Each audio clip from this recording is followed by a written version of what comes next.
Labas moksleivi!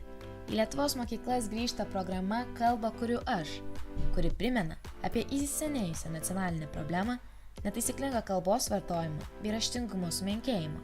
Lietuvos moksleivių sąjunga siūlo keisti esamą padėtį kartu, kelti kalbos vartojimo ir raštingumo lygį bei įrodyti, kad kalba priklauso mums. Pagrindinis programos tikslas – priminti ir parodyti moksleiviams, kokia svarbi yra taisyklinga kalba, taisyklingas jos vartojimas ir padėti ją labiau populiarinti bei papildyti taisyklingais lietuviškais žodžiais. 2013-2014 mokslo metais programa vyks 2 etapais. Pirmas etapas bus orientuotas į programos ir pačios problemos pristatymą. Antrasis etapas – kūrybiškos priemonės padėčiai keisti bei programos uždarimas. Programoje kviečiami dalyvauti bendrojo lavinimo mokyklų 5-12 klasių Lietuvos moksleiviai. Todėl jei esi vienas iš jų, dalyvauk.